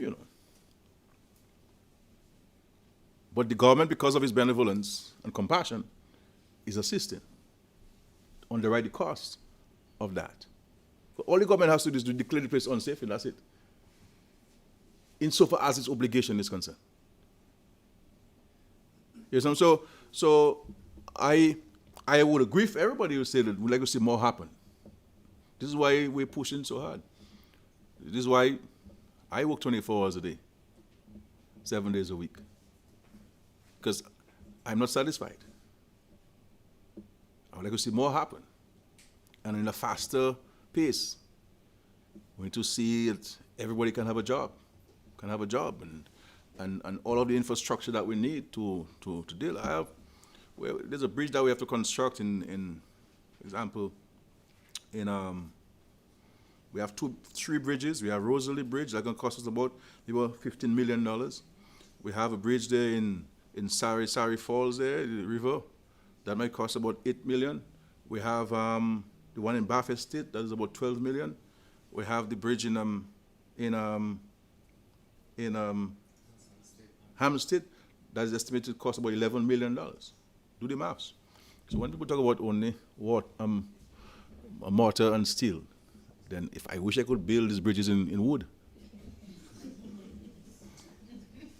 or as the colonel goes to go and get me some, what's the stuff you use for this Lauma. And PD colonel goes $100 for the Lauma trip, and let's tie some Lauma across and build the bridges. It's a hell of a task to manage this country. That people who in the stands will tell me how to do it, but I'm in the kitchen. Anybody can tell me how to do it because you're looking at it from a narrow perspective. When you in the private sector has to fire somebody, you only consider the bottom line. I have to consider myself, but if this person is fired, what about his mother who he's taking care of? He has 3 children going to school. His wife is a housewife. And he told me that he took a little loan on the credit union to fix his house. How do I send him home? Even if he might be a lazy fella. But I have to look beyond him and look about the implications of his family and his circumstance. And what are the implications for his children? Will they stop going to school? They will stop going to school. Who is going to take care of his mother who has to use adult Pampers? So I have to bring in all kinds of variables into a decision making. So people look at it from their narrow perspective and say, Skerrit should do this, Skerrit should do that. But the only difference between me and you, I am the one who have the weight to carry. You understand? I'm the one who has the weight to carry. I'm the one who has the stress to bear. And the buck stops with me. I cannot say it's not me. It's the president. The president is not an executive president. Everybody can say it's not me, Skerrit. Including my ministers. They say that sometimes, to you guys. And every public officer says it's on the prime minister's desk. Oh, but if you want the prime minister, let's call the prime minister money, get him payment of the treasury. They haven't done any work in the ministry to get the payment for the person, but call Skerrit. So you have those challenges there, and it's not easy. You have to do it. We don't complain, and maybe that's the problem. I don't complain enough. Maybe that's the problem. Maybe I could tell people exactly how life is for me, and then people will start maybe appreciating a little more. But it's not easy. But we do it because of our commitment, our diligence, our love for nation, our love for country. Like to see things happen. But tell me, I'm very impatient. A very impatient person. I can see things happen now. But it's not tomorrow. The Bible cautions against that. Tomorrow has its own problems, so worry not about it. Did it 2 days. I'm just paraphrasing, Yes, ma'am, please. Good morning to you, Mr. Prime Minister. Morning to you. Can you reveal the revenue from the Citizenship by Investment program in 2022 as compared to 2021? And my other question, what does the agenda for Parliament looks like in 2023 in terms of new laws for the youth? Yeah, well, the first question, I'll have to get the precise data for you. So we can get the Finance Secretary to give this to you, as I don't have this precise figure to me. But on the broader question of the CBI, the CBI is a very important source of non-tax revenue that is helping on underwriting a significant portion of the country's economic and social development. And this is why we always keep saying to our citizens that while you may have questions about certain aspects of the CBI, which is fine, but we must guard against attempts by elements to destroy it and to undermine it for narrow gains. But in terms of the infrastructure, for example, we're building, I said, 100 homes in Granby with a fire service, with a community center, with playing facilities, with vending facilities for the folks of Dubik and Granby. All of this has been underwritten by the CBI program. We're building an international airport, which will cost us over $1 billion. You know, there's no bank in the world which will give us this loan, not even a portion of it. And half of us don't pay tax in Dominica, but we complain too much tax in Dominica. So you can imagine if I were to say to go to Parliament to pass the tax just to pay for the international airport. How many of us in Dominica would be prepared to give part of our salary for this? I would say maybe nobody. You understand? You know, so the National Employment Program, which is costing us about $4 million a month, is fully and absolutely underwritten by the CBI program. You know, so the number of interventions that we are using, you know, to underwrite the CBI costs, and of course some of the private projects that are investment arm of the hotels are being built and creating jobs in the economy and the construction, and of course one can appreciate the permanent jobs it will create and the impact on the economy that it will create. So the CBI continues to remain a very important part of our country's non-tax revenue. And I underscore the words non-tax revenue because you generate revenues from taxes, from loans, and from grants. And the more you can get non-tax revenue is the less there's a need to tax the population. And so for as long as it is with us, we need to continue to invest in sustainable projects, you know, so that in the event that it leaves us, we have a foundation that we can stand and continue to build our economy. And this is what we've been doing with the CBI program. And just to respond to your question, I said the specific data you asked for can be provided to you because we report that to Parliament. It's part of the revenues and expenditure submission to the Parliament in a very transparent way. Just to say to you that notwithstanding the global challenges where the CBI is concerned and all the little questions have been asked, some of which are misplaced and others are legitimate questions, the CBI continues to do well, and we thank God for that. And in a time when, especially after disaster, during the pandemic, you know, when zero revenue coming into the treasury, the CBI has been able to anchor the government's expenditure, and so we're very grateful for this. The agenda for 2023, I believe we go to Parliament in the first week of February. The first week of February we'll go to Parliament, and on that day there'll be a number of pieces of legislation, most of which are amendments to existing laws, bringing more relief to the population. There'll be amendment to the VAT legislation and other the road maintenance levy will be removed, will be repealed. There's a levy that we put in to raise funds to construct roads that has been removed. We had passed a piece of legislation temporarily to reduce on the transfer fees where land transactions are concerned. Based on the positive reaction of the public, that measure, we had done it 1 year and we extended by another year. And in last budget, we decided to make it permanent. So we're going to Parliament to make it a permanent feature, reducing on the cost of doing business in Dominica, ensuring that more families can have titles, because you can have all of your land in the world. If you don't have a title for it in Dominica, then it's of no value to you or anybody or any of your offsprings and so forth. So to ensure that more people can have access to the abilities to have titles, so this is going to be permanent. There'll be one of the days, maybe just maybe in March or thereabout, where we'll dedicate the Parliament session to enacting new legislation where the family is concerned. So there'll be a new Maintenance Act that deals with families' responsibility to each other. Because, you know, in this country, we're moving away from, every time you look at emo news, all these people, somebody always talking about government should be doing. Nobody's asking people, where's your mother, where's your father? You know, do you have relatives? What's Skerrit do for you now? Skerrit do anything for you recently? You know, I mean, government comes supposed to come last, not first. You see what I'm saying?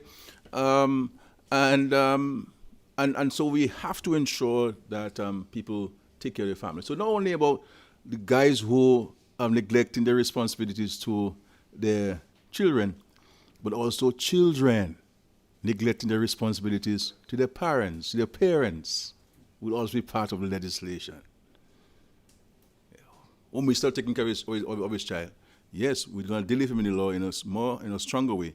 But those of you who are not taking care of your parents, and you're getting money for your parents, the local allowance you're getting, and you're there with your ticket to go Sunrise and these things, and your mother has no adult pampers, and she's soiling herself. The legislation will be dealing with those things as well. So all of it's part of the reset for police. It's part of the reset. We greater responsibility on the part of individuals to each other in society. So there are a number of important pieces of legislation. Obviously, it's long for you'll have the electoral reform. I'm hoping that we can address the differences among ourselves in the country and arrive at a final draft of a legislation that we can take to Parliament and pass very quickly. And this is a matter that I would like to see dealt with efficiently. But the Parliament will be very active and efficient in its mandate and so forth. So you'll have a lot to carry on DBS News. All right, we'll take 2 more questions. Yes. All right. Good afternoon, Prime Minister. My question, well, let me just start by saying it's very comforting to hear that the government have leased tanks from DCP.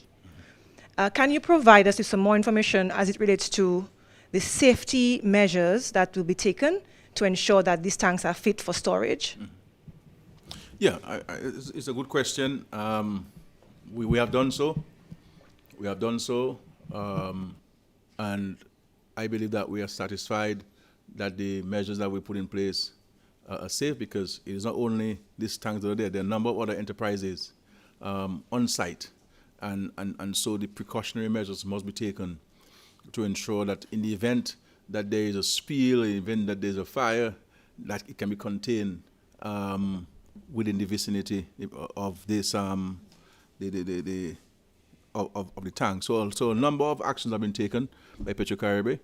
And obviously, everybody knows Mr. Nassif. Mr. Nassif is a very diligent person, so he would also ensure that all of the actions are taken to ensure the safety of the rest of the property at DCP. Now, one has to appreciate that these tanks were used for the storage of petroleum products in the past anyway, and there were existing safety measures already. We just had to increase it because you now have gasoline there, which is a more flammable product as compared to heavy diesel oil or something like this. So additional actions have been taken, and some of them are ongoing as well, ongoing to secure this, to secure the facility in the event of any unnecessary eventuality.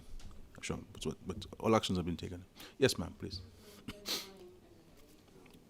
My name is Trisha Yuza from the Chronicle. I have several questions, but for time, okay. So women are concerned about what policies are being taken for women's security, and they would like to see an increase in the child maintenance fees. So what is your response to that? Yeah. I have also another question. No, go ahead, sure. Okay. Please. Pardon? Go ahead, please. All right. Thank you very much. Okay, so your response on education. Do you have any plans to prioritize students attending our prized University of the West Indies as opposed to international universities which offer the same programs as UE and are more expensive? And why is Dominica contributing to UWI and UWooding Law School in Trinidad? And do you have any plans to reduce food import duties? And what is the progress on plastic ban in Dominica? Sorry. On plastic ban? Yes. Yeah. All right. Regards to additional measures which we can take to protect women and also men too in the society from I suspect you're talking about domestic violence. Domestic violence. Obviously, the legislations are there. The legislation is there, and to protect people. The issue you have is the issue of reporting, and what happens after the reporting. I believe also because of the stigmatization in the society, there are many people who do not want to come forward, whether it's for religious reasons or cultural reasons or other reasons, to report this. And also you may have situations where women are economically dependent on their partner, or men, gender, it goes both ways really, are dependent from an economic standpoint. So I think we have to have more education and information sharing in the public that could help strengthen the resolve of individuals who find themselves in that circumstance to take the decision and to stand up for themselves. But it's also important for us as a society, because we all live in a society. There's some of you whose homes that people can stay in their home and touch you. It's so close that you hear things, you see things. What do we do as observers? Do we just say that's the people's business, or do we try to intervene and to help? I believe that the state agencies need to share more of the services and the support that are available for persons who find themselves in this circumstance. The church must step up. The church must not come and blame somebody else. The church must come and play its part and contribute to the process of eliminating these things in the society. And finally, I think we have to move away from this issue of holding government responsible for this. You understand what I'm saying? I don't think it is fair to hold, unless this is one of the things that we have to look at the society. If everything that goes wrong in the society we blame and we hold a prime minister responsible, at what point do we expect people to take responsibility for their actions? If we have a scapegoat, then who's going to take responsibility for their actions? I mean, we all adults, we do what we have to do. We get up in the morning, we decide what we do for our day. We make choices. If I have made monies available in the treasury to pay for school teachers to be at school, and these teachers don't show up, and if they show up, they don't correct the children's exams, and they lost the children's grades and the people's papers, how do I get blamed for it? If a doctor is being paid to be on call and he hasn't come in and see the patient, why do you blame me for this? Mention the doctor's name, call the doctor's name. If we're paying people $1,000 to do brush cutting, and the person cuts the grass and leaves it on the side of the road and makes a mess, what do you think? See what Skerrit do? It can't be right. I mean, why don't we call the person out? And the whole spirit of national reset, it has to be a situation where the discussions we have move away from political considerations. We cannot talk about go and interview somebody, and the person makes all kinds of nefarious comments, all kinds of defamatory comments about the government or the prime minister. And at no time we ask the person, but what is your responsibility? Where's your family? Do you have family? Are they dead? Are they alive? Why are you alone? So somebody's house is in a bad condition, but the person may have family who can afford to fix it. We're not pointing out that fact. You say, how come Skerrit to build a house for your lady yet? But do you have money in the bank? Do you have property that you could sell and build yourself a house and enjoy the rest of your days on earth. There are people who have money in the bank, who live in the money in the bank, hoping to live for children who don't care about them, children who are overseas, and they appear to be living in poverty. We have to speak about those things. It shouldn't be only me to be talking about those things. There seems to be a disquiet about those things. For example, with regards to the gas shortage, people blame me, which, okay, it's fine, blame me. But nobody has gone to the importers of petroleum products and asked my question. How come you as a businessman cause yourself to short? And if there is a gap in supply, why haven't you increased your importation of petroleum products to corner the market? Do you have financial problems? Do you have management problems? Do you have storage capacity issues? What questions do you have? But the simplistic thing to do in Dominica these days is to blame Roosevelt Skerrit. That's the easiest thing to do. When I leave that, what's going to happen now?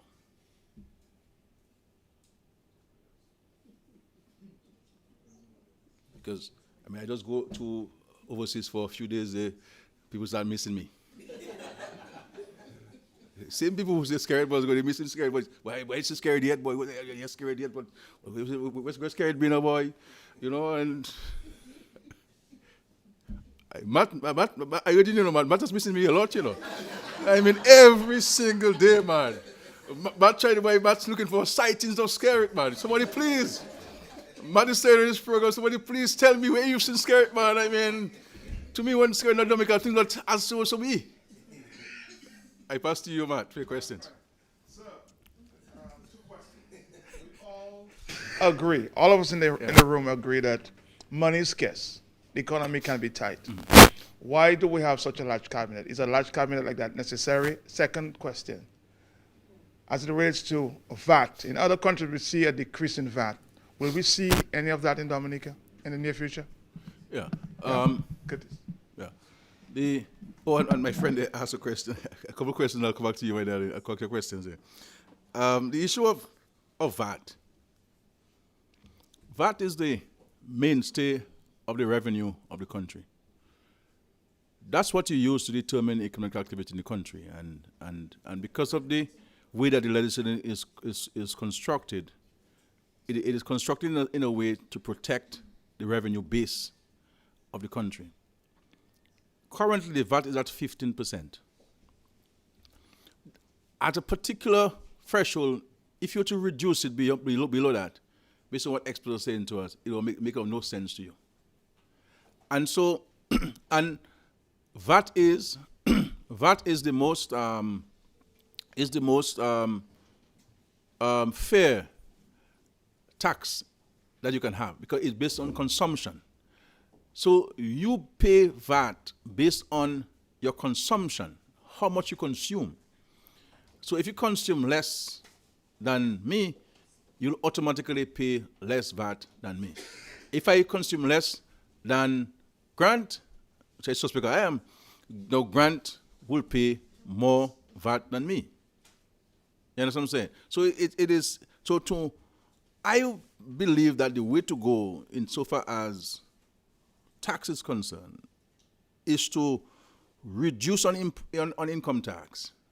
I believe in people getting all of their labor's worth and let them use it the way that they ought to use it. But obviously our efforts to addressing this has been hampered by the hurricanes, by the pandemic, and of course, so it's about finding the right time. Because you don't want to take a decision as a government and then it doesn't work. Because you have no control over how much revenue you're going to get. You do a projection. You may go beyond it and you may fall short of it. Or you may get the same thing as you projected. So I would advise that we go the route really of addressing the income tax and giving people more money in their hands, what they work for, rather than reducing the VAT and so forth. And the issue of food import duties. I would like for us to, and the press secretary get from the Ministry of Trade and the Ministry of Finance and so on, the list of items that have no import duties and no VAT. And you'll be shocked to know the extent to which there are goods on the shelves in Dominica where the government gets no revenue for VAT from it until when it's imported, or import duties. I am not in favor of reducing import duties, because the reality is the people who you would like to benefit from it never do. So I believe if we are to give any concessions on import duties, best you go the rebate way. You pay it and you can show me you spend it, and then we refund you. So even if you guys, so a lot of people talk about building materials, let's remove the import duties on building materials. If you do that, there's no homeowner who's going to get it, except if you import it yourself. You're not going to get it. I mean, and I'm not chastising any import. I don't want anybody to interpret what I'm saying as this. I'm based on our own experiences. You know, there's no VAT on adult Pampers or Pampers for babies, no import duties on it. But the price never changed. So it would have been better for me to identify how many senior citizens use adult Pampers in Dominica, do an average of how much they spend on adult Pampers, and give them a voucher, give them a check. You understand? So I'm trying to help Granny reduce the cost of Pampers to her by removing the import duties and the VAT on it, but Granny did not get the benefit because the price didn't move. So these are the kind of things that we're looking at. The issue of plastic ban is something that we're going to bring back on the agenda. As you know, we have done some work on it, and there are some additional items that we need to give consideration to. Obviously, there has to be a process on this. It requires the collaboration of all stakeholders, consumers, suppliers of goods and services. All of us must play our part in making it happen. But it's a discussion we're going to have, especially where the protection of the environment is concerned, and the marine space. All of these things, there's too many plastics are out there in the rivers, in the ravines, and in the oceans, affecting the coral reefs, or affecting the ecosystems in the rivers and the marine space. And so it's something that we're going to be looking at, in addition to other measures that we need to take where the preservation and conservation of the environment is concerned. I think I would have answered all of your questions. Yeah. And the University of West Indies, I have said so many times, it is the government's preferred choice for students of Dominica to go to the University of West Indies, whether it's in Jamaica, whether it's in Barbados, whether it's in Trinidad, or now in Antigua and Barbuda. You understand? But sometimes we allow students to make the choices to go to various universities. The other thing, too, I believe that the University of West Indies need to do is that it needs to have more outreach programs. And I remember way back as Minister of Education, when we were creating the State College, I had suggested to the University of West Indies that it may want to enter into a special arrangement with community colleges in the OECS, where it signs agreements with them. You develop the course module, and we buy it from you, the franchise. It become a franchise, we buy it from you. So that's what we would provide the students at the State College, so that instead of spending 3 years in Barbados, you would spend 2, because you would have already done all of the prerequisites, all the electives in your country, whether it's St. Vincent or Dominica or St. Lucia, and then it's easy to transition through the University of the West Indies. It is not true that we don't give contributions to you. Wouldn't we do? We have taken a decision not to give a mandatory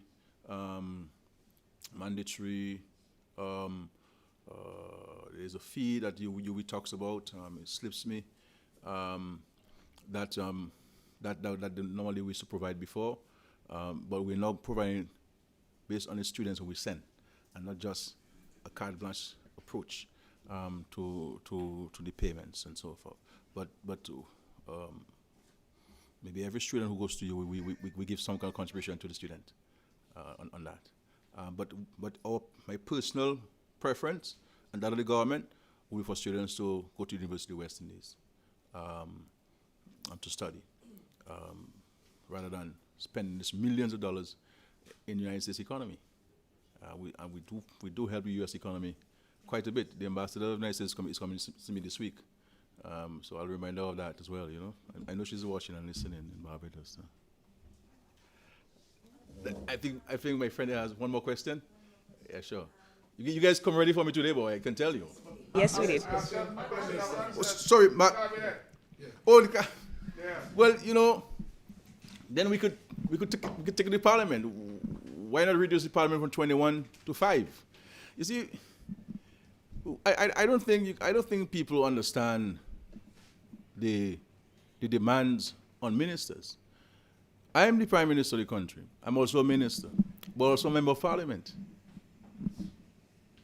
And I don't think people understand the extent of our work.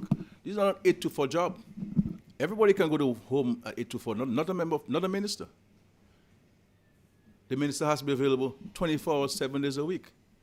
And I don't think that people understand the stress. You see these guys putting on weight. It's not because they're eating a lot, you know. It's because of stress and not eating on time. Stress and not eating on time. That's what the people who are medical officers out there can tell me. If you have stress, you'll put on weight. If you don't eat on time and you don't engage your metabolism, then you're gonna get weight and you're gonna get sick. If you don't watch it, that's why I encourage them to take a day off and to exercise. You understand? So it's a very stressful job. And government's functions and responsibilities have changed dramatically when Mr. was the Prime Minister of Dominica. Dramatically. Running a country when Mr. was there now is two different worlds. And we don't only have domestic responsibilities, we have to engage ourselves on regional and international matters because these things impact our survival way more now than they did back in the Cold War period. And so my salary as Prime Minister of the country is about $8,800. I wish it was 12. I wish it was 12 or even 20. But if you go to the government agencies that I am responsible for, all of the managers, they salary 3 times mine. They get housing allowance, they get car, they get a chauffeur. Ministers don't have, ministers buy their own vehicles. And if they have to lend a vehicle from the government for 2 days, the PS is on their back every day. But minister, you have to bring the vehicle back and so on. You know what I'm saying? So it's a very stressful job, and when you're in the kitchen, that's where you feel the heat. And the reality is, a lot of the people who left their jobs, Roland Roy is there, my friend there, my former student is there, as a minister now, he is just a permanent secretary. He's just a few, about $200 or $300 more he's getting for 500 times more stress. You see what I'm saying? It's sacrifice. The gentleman from the bank, Mr. Pinard, my member of parliament for Collio, his salary was higher at the bank. But he's come forward. I think people should be making a case for me. Who's going to be appointed my shop steward so they can make a case for me as a union rep to give me a bigger salary? I think I need a bigger salary. So people don't get this big money and all this big money you're getting and so on, and boy, the salary the minister's getting. No, it's a hell of a job. That's why many people don't want it. Well, a lot of people don't mind being prime minister if they don't have to do the work or they don't have to run elections. But when you're there doing it, the buck's up with you. I have nobody else to complain to, but you know. And I can take everything to Jesus Christ in prayer. He says, only those I cannot deal with. You understand? So. And I believe, too, in a very transparent way, we're going through the process now of the reclassification of the public service. And I believe we need to reclassify the parliament. We need to reclassify the cabinet. Because based on the report that's coming, it may very well be a situation where the permanent secretary may get a higher salary than me as Prime Minister, based on reclassification. But they have to answer to me. The difference between my salary and the CAPSEC, I was just checking the other day, somebody was telling me the other day, but I didn't really watch this thing too close. It's a few $100. You see, what, boy? You said become the CAPSEC, man, finish that. I want you to tell people to give me a permanent secretary job instead, you know, and I mean, free me up. You all that stress, you know. I mean, you see? But even the permanent secretaries, these are highly qualified people. And the extent of their mandate and their responsibility, $7,100. If we look at travel allowance, about $1,500 or so, $100. That they have to buy gas, they have to maintain their vehicles. You understand what I'm saying? So if you're the Minister for Education or the Minister for National Security, you have all these police stations you have to go to, and the Minister for Sports, and you have to go to all these activities all over the country at your own expense. But most people have company vehicles. But it's a very stressful job. Very stressful job. That many people shy away from. Boy, me boy, politics boy, no. So I believe that we have to address, and I'm happy that, you see, Martin's a good fellow sometimes, you know. You see, Martin always telling us, but this salary you're talking about, really, you have to deal with that stuff. But the issue of the cabinet, Matt, is, I mean, the times have changed. So for people to say, well, Ms. Charles had 9. I mean, that's a completely different world now. Completely different world now. Completely different world now. This world has changed dramatically. I mean, even with regards dealing with, for example, the OECD and the CFATF and the FATF, you almost now have to have a ministry to deal with these people, you know. You understand? It's an ongoing engagement every single day. You have to be there, and you have to have now full-time staff to deal with these things specifically to respond to them in a timely fashion, so as to avoid you being grey-listed or negatively listed and affect your ability to conduct financial arrangements across the world. Understand? I mean, that preoccupies a lot of the government's time on a daily basis. So the size of the cabinet and so on, you know, it would be foolhardy for anybody to believe that it is not justified. It's not justified. And even staff, they all have to drive themselves wherever they go. I don't have much staff myself as Prime Minister. I still write a lot of my documents. And this is why I don't read many speeches, because I prefer to come speak, because the time it takes me to write a speech and so on, I'm not talk. The Lord has blessed me with the power of speech, so I'm using it. But you do not have the resources. I have to read every document. Every correspondence that the public sends to me, you know, I have to read it myself. Yeah, every correspondence I get from the OAS or for the Commonwealth or from the UN or something, I have to read it myself. I don't have a research assistant where I can send and do this and do that. I don't have that. You understand? So it is, and when you compare to the support services which ministers in other countries have, we have nothing like that in Dominica. Zero. Every country in the Caribbean, I believe that the ministers either have a driver and security and personal assistant to carry the errands, to go and pick up the children at school, to take the children to the playing field. Because all of these things, if you're serious about and your commitment to citizens, as in my case, some of you don't get to do a lot of these things for your children. A lot of these things for your children.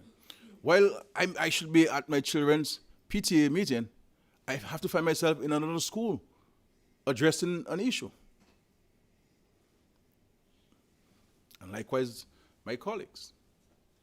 You miss a lot of personal family responsibilities because of your commitment to the public. When rain is falling, that's when most of you sleep in more soundly. Well, a nice rainfall up there on the galvanized roof there, that's when you call it, but I have to be up because I am concerned about the damage the rest of the country. I have to keep asking my contacts in the rest of the communities, what's happening there? What's happening in the east? What's happening in the north? What's happening in Canada territory? What's happening in the south? I have to be up. Worried that they're going to be damaged. An additional cost to the country. These are the things. Sometimes I can't even get to go to church because I have to deal with an issue. I would love to go to church and to be able to preach and to pray, because sometimes the priests and the pastors don't speak the word and don't in the way that they should. And so I like to assist in that regard. But some of you can't go. I have to now administer, I have to go what the Bible says. We are 2 or 3 gathered together. So myself, my wife, my 2 children gather together. And we pray. You understand? And I have to anoint my 2 children myself, because I'm the head of the household. The Bible speaks about that. So it's not we have to try to move away from these things. Prime Minister doing and not doing and so on. I think we should more advocate to make life better for the Prime Minister and give the Prime Minister more resources to carry this function. He should be stress-free. He shouldn't be worrying about where this is concerned. He doesn't have water, the water pressure low at his house, so he has to go and send buy gasoline to put in his generator if lights go, and he has to do the old landscaping and so forth and all these things. All right. You have a final one? Yes. Because you got married in December, I love you, the final one. Yeah. Thank you very much. Yeah. I hear Matt Peltier will be sometime soon. Yeah.